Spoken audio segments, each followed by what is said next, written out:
I had a really messed up childhood. My parents divorced when I was really young, and I ended up being traded off every weekend.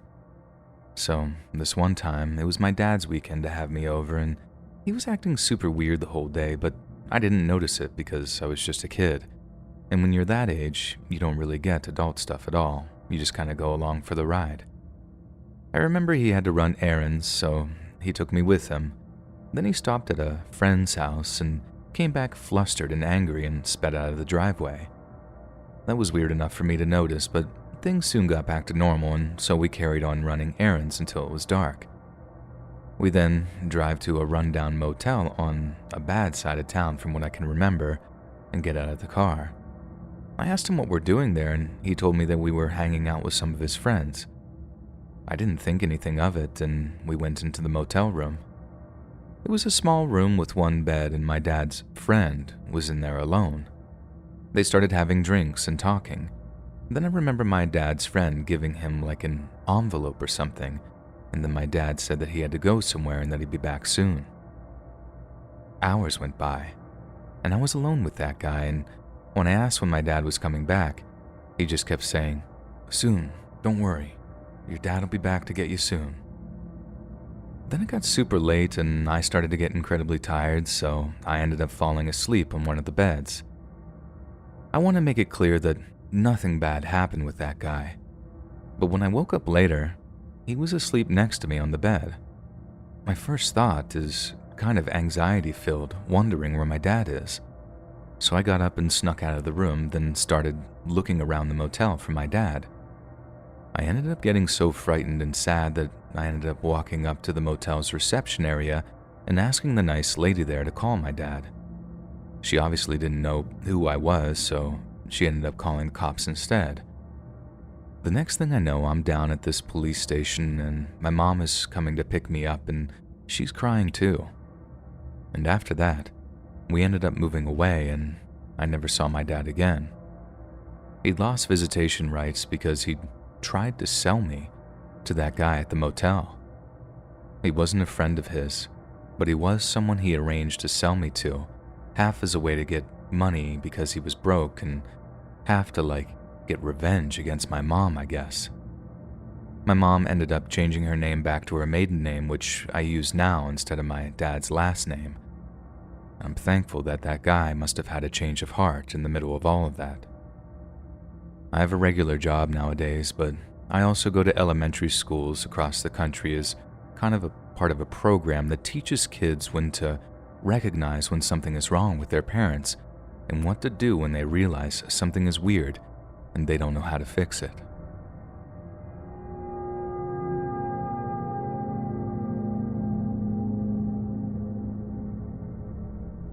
For a bit of context, I'm a woman. I'm 21 now, so some of the details are a bit hard to recall, but this whole situation had a huge effect on me and was super traumatic.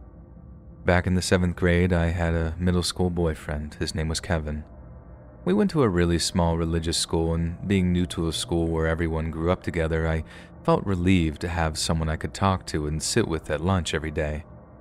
Kevin was my first kiss, and the relationship was pretty innocent except for a few instances that made me feel really uncomfortable. We shared a notebook that we would trade off to each other in between classes to leave cute notes and drawings for one another. One day, I had just finished running the mile for my gym class. I handed him the notebook, and when he gave it back to me later in the day, he had written something about how my pheromones had really turned him on. I had no idea what that meant back then, but still felt somewhat uncomfortable about it.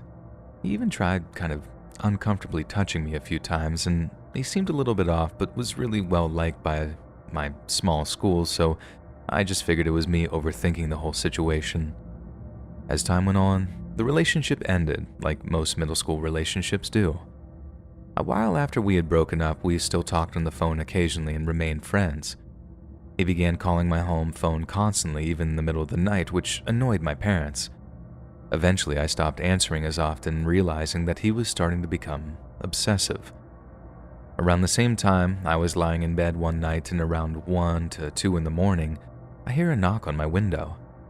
My blinds were closed and my bedroom was on the 2nd floor, so I was very confused about what I was hearing. The knocking continued and I heard someone saying my name. I had no idea who was on my roof knocking at my window and I was freaking out. I ran to my parents' room to wake my dad up, saying, "Dad, someone's on our roof and they're knocking on my window." My dad ran outside to catch the person but didn't see anyone. I went back to bed thinking I was just making things up in my head, but it happened again a few minutes later. My dad went back outside and didn't see anyone. This cycle continued for another 30 minutes until eventually my dad decided to sleep on the floor of my room with me just in case, and I really thought that I was going crazy. A week or so later, the calls from Kevin continued. I answered at one point and eventually he had told me that he was the person knocking on my window. He said whenever my dad would come outside that he hid behind my chimney. He wanted me to let him into my room and told me that he thought it would be romantic, like Romeo and Juliet.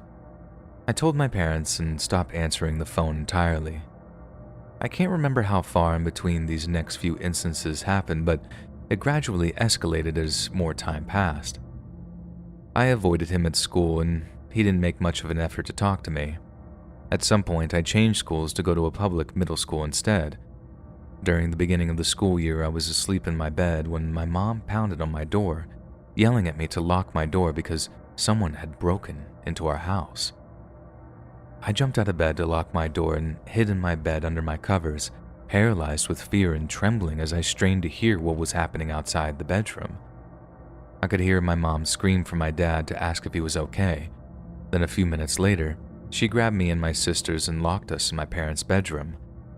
Apparently my dad had decided to sleep on the couch that night because our dog was acting strange and annoying him. While he was sleeping, my dog started barking and losing his mind. Up until that night, my dog never acted that way, so my dad got up to investigate. He found Kevin leaving our basement and saw that our basement window had been broken. He yelled for my mom and woke her up as he put Kevin in a headlock and she called the police. He broke the basement window with a hammer, took his shoes off and left them on the window ledge, then jumped down from the window, landing on the broken glass. He left bloody footprints all over the carpeted stairs and was headed up with a hammer when my dad found him. I still don't know his intentions that night, but it terrifies me to think about. When the cops arrived, they took him out in handcuffs and I spied on them as they told my parents that the look in his eyes was the look of someone who would grow up to kill his parents. His eyes were wide and insane looking. It was one of the most terrifying nights of our lives. We later found out that he rode his little sister's bike for several miles in the middle of a storm to get to my house. I was able to get a restraining order against him after that, but he never had to pay to repair the window and only had to do community service. After that, my parents decided to get security cameras for the inside and outside of our house, along with motion lights. A while after the break-in occurred, maybe a month or two after, my neighbor called my parents in the early morning to inform them that he had gone outside and smelled spray paint. When he went to see where the smell was coming from, it didn't take long to realize the entire outside of our house had been vandalized. There was a giant smiley face on our garage door, with something along the lines of, well, I won't repeat it here, but it was very bad stuff written on the side of our house, and random lines and doodles all over the doors and windows. There was also spray paint on the security sticker on the basement window that we just recently repaired. Whoever had done it apparently hidden behind my neighbor's car and also got paint on his car. We checked the security cameras while waiting for the police to arrive and saw footage of someone that was Kevin's height and build spray painting the windows. What's even more terrifying was when we watched the footage from before that. It showed me walking downstairs in my underwear and a t-shirt to get a late night snack, with who we assumed to be Kevin watching from the window outside. It had rained that night, so despite having the spray paint cans and security footage, the police weren't too positive that they would be able to get fingerprints from the cans and said the security footage wasn't clear enough to say it was for sure Kevin. I know it was him, but he never got caught and my family had to pay thousands of dollars to fix the damage he did to our house. The harassment continued for years despite me having a restraining order against him, and by the time I was in high school, He had made countless fake accounts pretending to be me. He posted very embarrassing things and followed everyone at my new school. I constantly dealt with people asking if the accounts were me, which turned into bullying and even more harassment. I would get messages of him saying, "I know where you are. I'm watching you," and threats of him saying that he was going to kill me. This went on for another year until we finally stopped. He later ran an anti-bullying campaign and never had to face the consequences of his actions. He put me through torture. I can't even begin to express how terrifying those years of my life were. At the beginning, it was too much to handle, and I ended up in a mental hospital after a mental breakdown. I wish I could say I've healed from that time of my life all these years later, but I still struggle with the aftermath of the trauma he caused me. I have panic attacks when I get message requests.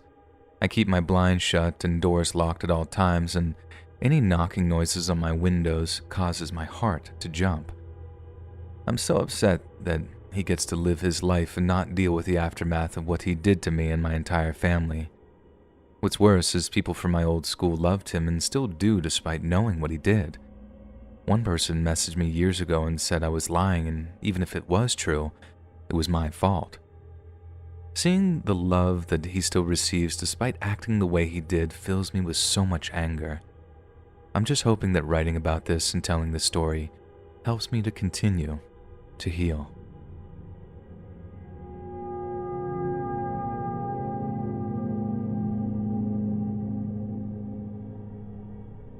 This all started when I was 14 when my mom met her new boyfriend, who I'll call Ray. I remember the first time he met me and my siblings, he looked at my mom and said, "Oh wow, didn't know you had a gang." Which, looking back on, was a very weird thing for him to say, since he had been on a few dates with my mom before and she had told him exactly how many kids she'd had. Ray seemed like a normal guy at first. He was in his 40s and had 2 older sons from his last marriage who would sometimes come over for dinner, but things went wrong after he moved in. He would yell a lot and have loud arguments with my mom and throw things at her. He would always sweet-talk his way around her afterwards, and this was probably why she didn't leave him sooner. My mom was crazy young when she had us, and she's always been a bit immature for her age, so I think it made it easier for him to manipulate. But Ray found it difficult to get along with my siblings and me. He would complain about every little thing we did wrong and quickly became very controlling. But whenever we complained about how he was acting to our mom, he would accuse us of trying to ruin their relationship. This worked pretty much every time since it would cause her to get angry and yell at us instead of him. As we got older, he stopped us from seeing friends he didn't like and wouldn't allow any friends to come over unless they had his approval first. I realized he was crazy when he picked me up from school one day, which he never did, and while driving home, he accused my sister and me of trash-talking him behind his back. When I asked him how he would even know that, he told me that he had proof. When we got home, he showed me a tape recorder and played back a recording of my sister and me complaining about him in our bedroom at night. I asked him why in God's name he put recorders in our bedroom for, and we had a big argument. I immediately called my mom and told her, but later found out from her that she never actually said anything about it to him. I made him remove all the tape recorders from our bedroom, but I'm convinced that he kept on hiding them since he would sometimes bring up conversations that my sister and I had while he wasn't around. We were so paranoid that we would whisper, and we never talked about anything private in case he somehow overheard. We were so terrified that he also hid cameras as well as tape recorders, and we would dress and undress super quickly so there weren't any cameras and he wouldn't be able to see anything. And it gets me angry thinking about the fear we lived in while living there.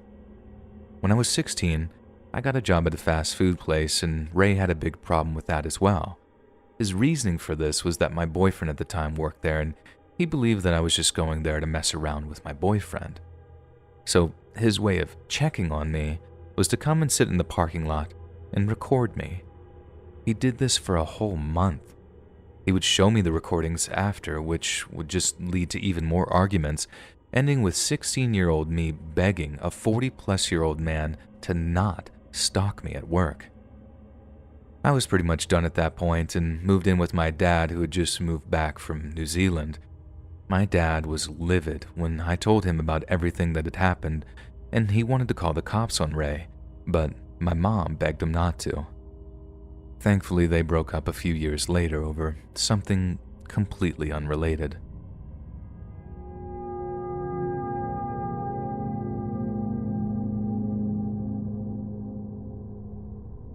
For some background, I worked as a cop for several years before becoming a ranger. I've been a ranger in a large U.S. national park for a while now and have some things I'll never forget.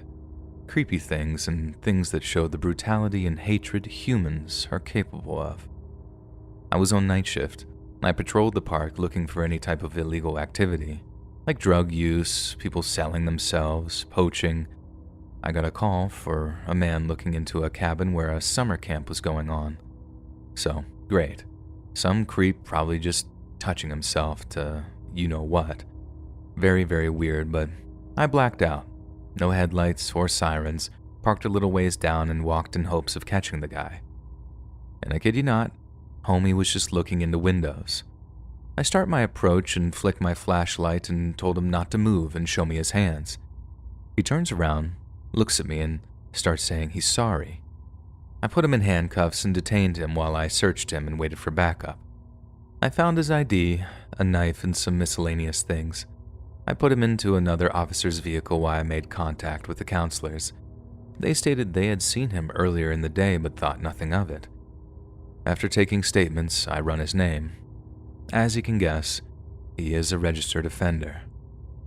I opened the door to talk to him, and not my proudest moment, but I was tired. He was looking at little kids, and I said, "What do you think you're doing, you sick freak?" He looked me in the eyes, no reaction, and said in a cold, monotone voice, "I was able to smell them. They're ready to breed, officer." I didn't know what to say to that, so I just closed the door. I stayed on scene for the rest of the night to ease everyone's mind and act as a deterrent. Obviously, he ended up being charged. Thinking about what he said and the way he said it, it still makes me feel sick. He's now banned and, I believe, still in prison, where I believe creeps like him should stay forever. He ruined a great outdoor experience and may have scared these poor kids from camping, hiking, fishing, or hunting and just enjoying the outdoors of life. I could go on and on about the awful people and stuff I've heard and seen and responded to, but cases involving children are just the worst in all the ways.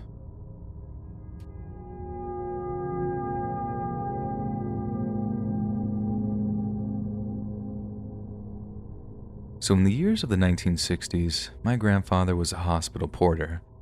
His work usually entailed daily chores such as moving patients from room to room, delivering medical supplies, shifting deceased patients to the morgue, and taking out the rubbish and waste.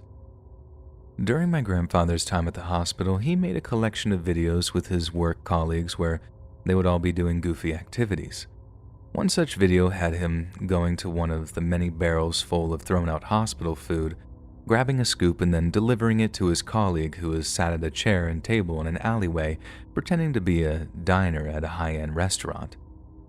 He told the reason for that video is because they were all angry at the amount of food waste left over by the hospital. Apparently, it was perfectly good food, too. I will add here that the videos I've seen have never had any sound to them and have all been a grainy black and white, but I believe that video cameras were only just being made back then. I don't know the history too well. Nothing ever seemed to bother my grandfather. His videos showed him being mischievous and playful with the other porters until one day. Back then, hospitals contained a ward where people were severely mentally ill and they would be housed there. I'm not sure if they were there their entire lives or if it was just temporary until they could be moved elsewhere. But for some reason, the hospital had put this ward on the highest floor, and this is the stage where my grandfather's nightmarish encounter started. While he was doing his usual rounds, a woman from the ward had gotten free and wandered over to an open window. It was then that she decided to jump to her death. My grandfather had gotten the call to go and collect the remains. I don't believe the police investigated the incident as it was just seen as a hospital mishap, but I could be wrong as he had never really mentioned the police. He walked around the grounds where her body lay with a stretcher, and with his partners, they helped lift the remains. But as he did so, what was left of the woman's flattened head fell into his arms and separated from her body. The way he tells it, her head was like a pancake. She must have just gone down head first. I can only imagine the ground must have been concrete, but again, he never gave specifics. Since that moment, my grandfather found that he couldn't walk around that section of the hospital, and flashbacks of her head in his arms would haunt him for a very long time.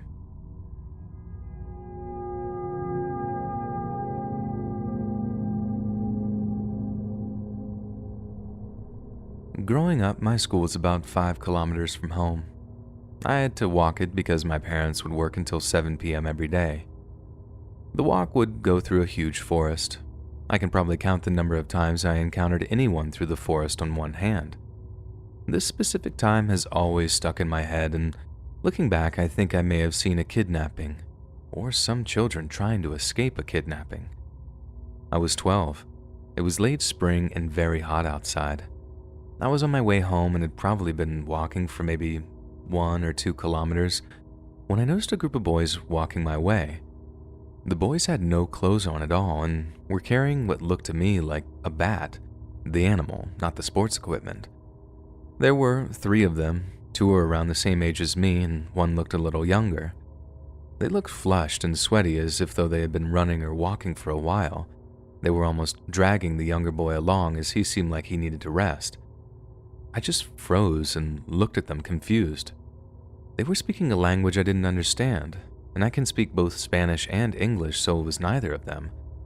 The 2 older boys had olive skin with dark hair, while the younger one was more pale and blonde. One of the older boys tried to talk to me, but as I said, I couldn't understand whatever language they were speaking. I said to him in both Spanish and English, "I can't understand you," and he seemed confused, but he didn't waste any time. He pointed at the big 1-liter water bottle I had in my backpack's side pocket and shook his fist by his chest as if he was begging me. I gave him the bottle and he made sure the younger boy drank first. They finished off the water I had left in there and nodded their heads as if to say thank you before carrying on their way they were going.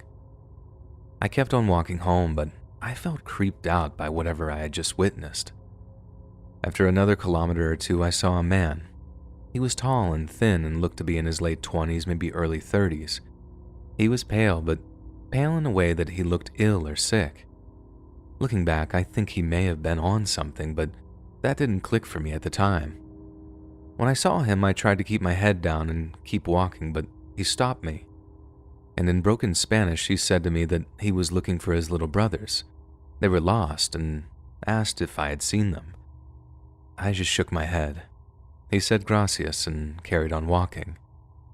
I tried my hardest to walk normally, but as soon as he was out of sight, I ran, and I didn't stop until I reached my home. Once my parents got home, I told them what had happened, and they just shrugged it off and told me I shouldn't worry. When I insisted that I was serious, my dad promised that he would call the police in the morning and tell them what I had seen. If my dad did call them, I was never called in for further questioning. No police asked me for descriptions or anything. My dad swears he reported it, but I have doubts. I just wish that they would have taken me seriously.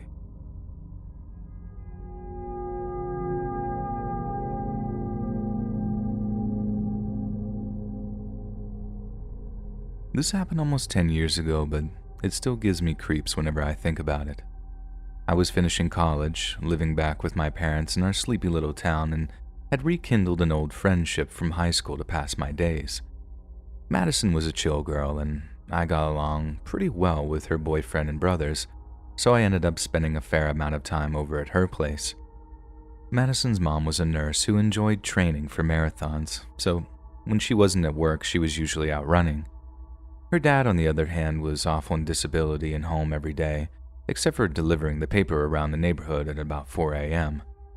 Through passing conversations with Madison, I learned that he had been a professor before going off work, but I didn't feel it was my place to inquire any further than that.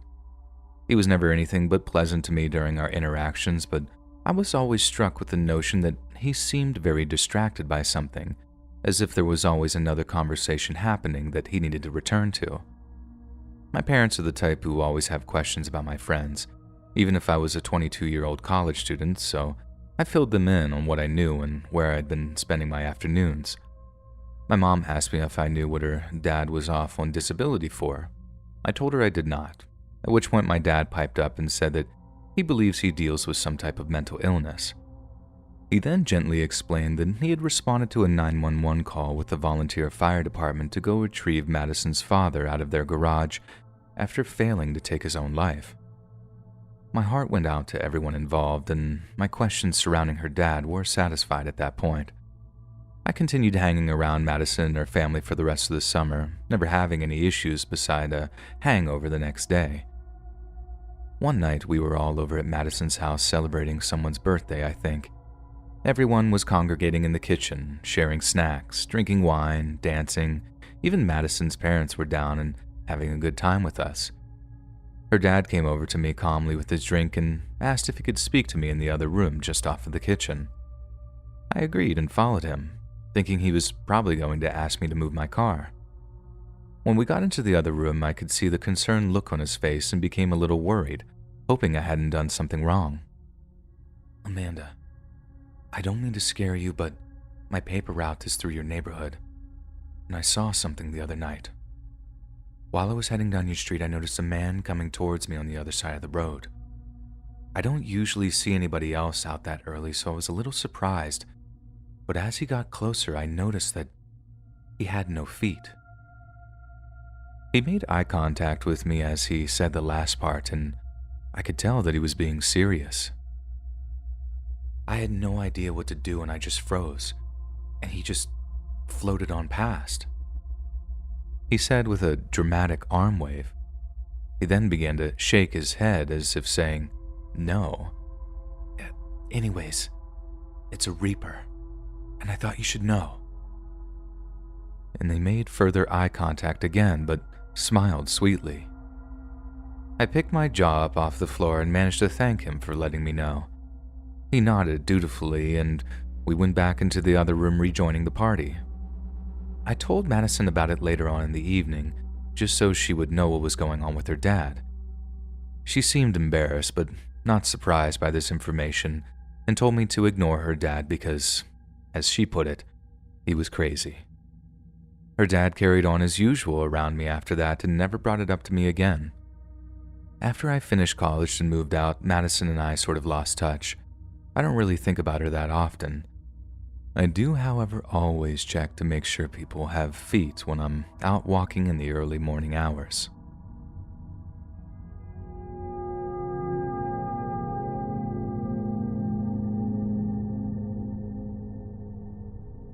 I'm a 24-year-old female living with my roommate, a 23-year-old female, in an apartment in the suburbs of Atlanta. As you may know, Atlanta is super dangerous and crime-riddled right now, so we have a Ring peephole camera, perfect for apartments, and a digital lock on our door for safety. And about 3 months ago, the sweet family across the hall moved out and we got a new neighbor. His name is David, and let's just say that he's interesting. When we first saw him moving in, we were a bit taken aback by the sheer amount of stuff that he was trying to fit into his one-bedroom apartment. All of it was anime merch and Star Wars memorabilia. Definitely gives me sort of hoarder vibes, but it's none of my business. When the moving trucks left and a few days had passed, my roommate and I knocked on his door to give him a welcome to the neighborhood gift basket with some baked goods, dog treats, and poop bags for his dog, and seasonal candles. Apparently, this was not the correct thing to do. After that day, David got creepy.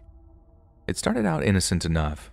He would come to the door whenever he heard me or my roommate coming or going to have a quick chat, and he would come over regularly to ask for salt or sugar or toilet paper. Sometimes he would ask if we would come over and watch his dog. But within the past 2 weeks, things have really escalated. 2 weekends ago, we were out pretty late partying at the bars near the Braves Stadium. We ended up getting home at around 3 a.m., only to find David sitting at the top of the stairs waiting for us. He acted all upset. asked us where we'd been, and requested that we tell him if we were planning to be out past midnight. I just laughed in his face, and he called me a mindless Stacy. Still not sure what that means. He also asked for access to our Ring camera so he could make sure we were safe. We laughed at him again and just went into our apartment. Now here's the scary part. We checked the Ring the next morning, and he sat outside his apartment staring at our door for the rest of the night. When we saw that, we contacted the complex to let them know that he was starting to act crazy. They told us to contact the police, so we did. The police told us to contact them if he made any threats, but since we lived in a shared space, they couldn't do anything until he entered our apartment or threatened us. I assume the complex said something to him because he left us alone for the next 5 days or so. This week, he's out of control. He's constantly sitting outside our apartment. My roommate has started leaving for work an hour earlier so that she doesn't cross paths with him. I cannot leave the apartment during the day because he is constantly waiting outside for me. He's asked me out, left love letters on our door, on our cars, and in our mailbox. I told him once that I wasn't interested, and he told me that he would take his own life if I didn't go on a date with him. Of course, I don't have that in writing, so the police won't do anything about it. He has also put up a Ring doorbell of his own so he can track all of our movements and will leave really creepy notes when we're gone so we find them when we come back. I'm really scared. What do you guys think we should do?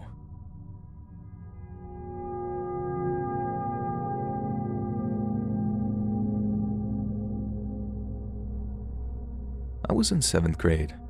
Didn't have much friends because I used to hang out with high school kids. I was pretty alone at school because I never liked anyone in my class. That year, a new teacher came, and he was about 55 or 56 years old. Always bragged about being rich, how he used to be a military pilot, and so on. When someone asked him, "If you're so rich, why are you a teacher?" To which he replied, "Because I love children." No one thought of that as creepy at the time. I mean, a lot of people genuinely love kids in a non-weird way. However, he was always extremely touchy with some students. He would give better grades to some girls, only a few, and including me. I never let him get near me though, but he would hold my hand and sometimes pat my head. The thing is, his relationship with me was different, and I guess I could feel it. I had no one to talk to in my class, and he took the advantage of me being alone. He would shower me with compliments, tell me how I'm the prettiest in the class, say I'm special. He even decided to talk to my mom about how much she likes me. At some point, it started to get really weird, and a girl, a lesbian by the way, in my class started to hang out with me. He didn't like that. He would gossip to other students to get us away from each other. Just some weird stuff, and he also decided to give both of us bad grades and didn't want to teach us, so he basically refused to ever help us. That girl and I became good friends, and one day she said, I wish he doesn't come to class tomorrow. That's honestly my birthday wish." And I laughed and agreed. The next morning, we sit in the classroom, and suddenly the principal and some other teachers came to tell us that that teacher died yesterday due to a heart attack. I still think about this and how strange it was. By the way, his wife was like 20 years younger.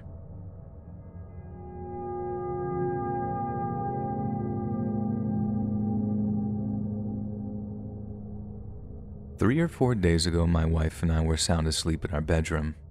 Around 2:45 a.m., our German Shepherd Duke started barking viciously.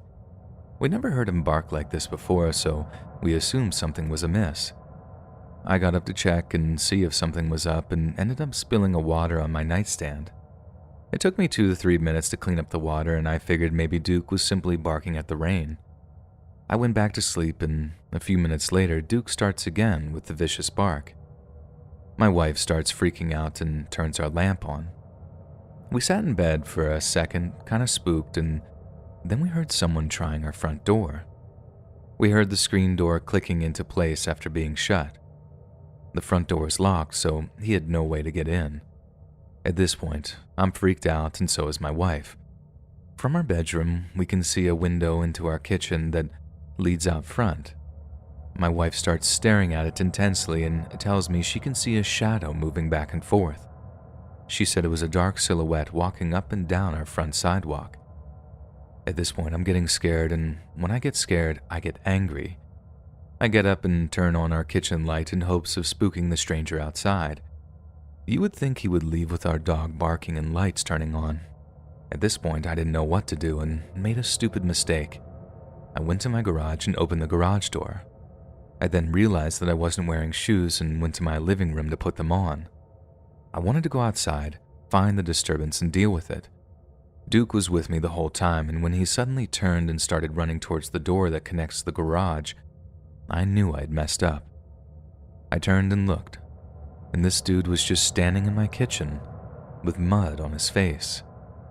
The dude smelled like feces. He was wearing relatively decent clothes and didn't appear to be homeless or anything like that. I live in the heart of a really nice part of town as well. As I started approaching him, it looked like he was trying to take his jacket and shoes off. It was very bizarre. I yelled at him to get the F out of my house, while Duke was jumping and growling and barking at the guy. He took a step back and said something incomprehensible. I yelled again that it's 3 a.m. to get the F out of my house, and I shoved him. He sort of stumbled and made his way out of the house into the garage and just left. I shut the garage door and immediately called the cops. The cops came and said that there were a couple of meth heads in the area known to do things like this, except they didn't seem to fit the description of the guy I described. I haven't been able to sleep for a few days now. I don't know what this guy was after. Best case scenario, he was just incredibly messed up and had no idea what he was doing. Maybe he thought it was his house since he started taking his shoes and jacket off. From the door leading from the garage and into the house, there's a glass. Where I was standing, he couldn't see me, but he could see my wife. Is it possible he saw her alone and thought maybe she was by herself and came in? The guy wasn't aggressive towards me, but he also wasn't bigger than me, as I'm 6'2", 210 pounds. And before y'all say it, I know I shouldn't have opened the garage. He obviously took it as an open invitation, and I felt guilty about it since the time it happened. I figured dogs barking, lights on, garage opening, a normal burglar would just scram. My wife and I are incredibly lucky he wasn't armed or couldn't do anything violent towards us.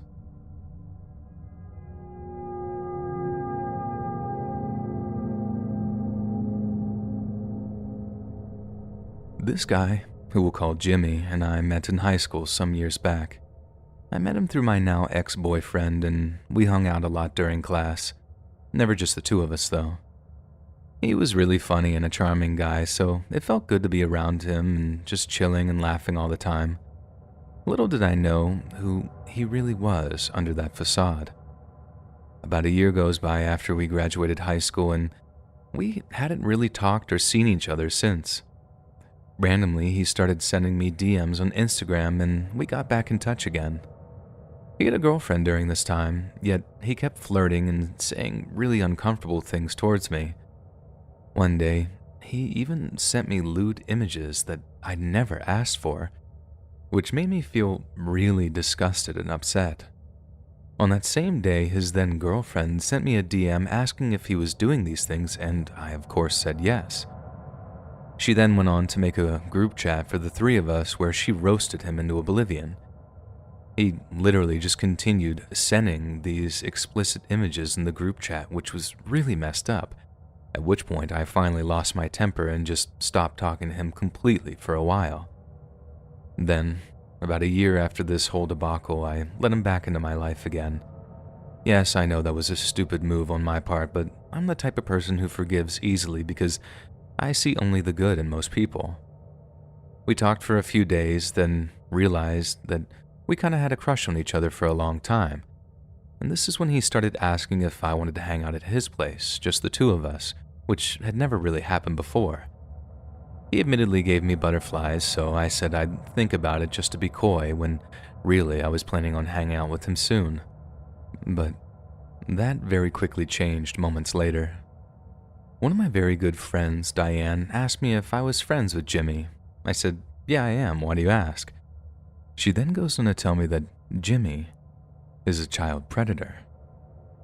Instantly, I'm like, what? Laughing. I was obviously really confused considering for the most part he's always been such a good guy. Sure, he has some weird moments, but he was cool to hang around with. Then, Diane showed me the evidence. And I mean, there was a lot of evidence. Apparently, a whole group of underage girls had gotten together and shared their experiences with Jimmy in a group chat, which included Diane because she had a family connection to one of the girls. Thank God there was no physical assault experiences, but there were an incredible amount of texts. So many god-awful and disgusting texts. He was saying these terrible things to these girls, and that's only the least messed up things he said to most of them, and I can't go into most of the stuff. And one of these girls was actually as young as 11 years old. After I saw all the evidence, I began having a massive panic attack. This guy who I had been so close to, who I almost was in a relationship with, turned out to be a repeated offender. It made me sick to my stomach and still makes me feel like puking to this day. I actually had felt things for this absolute monster. I also found out that he had been on house arrest for some sort of crime at some point and didn't even tell me. I don't want to think of what crime he may have committed, but I didn't even want to know. All I knew was I wanted this guy completely out of my life, so I told him he was disgusting and blocked him. And I haven't heard from him since and hopefully never will again. I don't want to know what could have happened to me if we had met up alone in his house. I feel like I definitely wouldn't have been safe.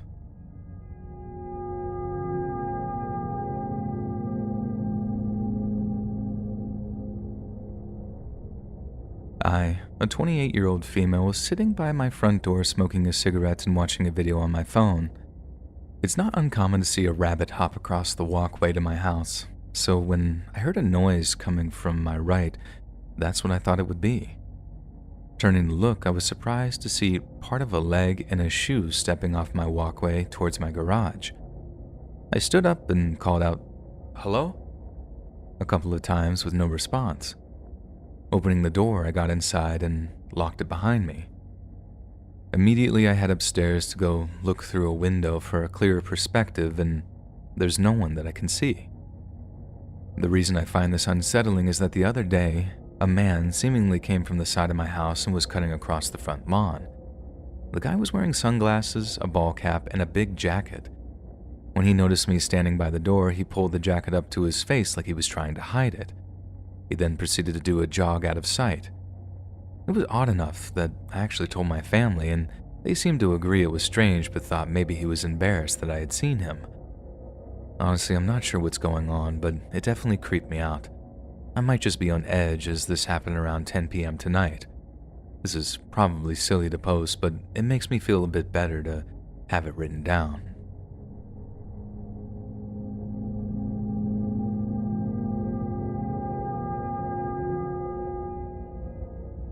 I'm a 33-year-old female living with my boyfriend, a 42-year-old male, in a small fourplex in a very small town. I work at 6 a.m. and wake up at 4:30. About 2 weeks ago during my morning routine, I noticed someone standing behind a dumpster 20 feet away.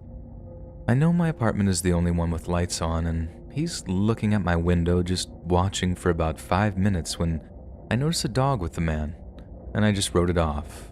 Until today, that is. This morning, I left for work as usual, stepped out the main door and scanned the area. All clear. I walk the 10 feet to my car, buckle up and start my music.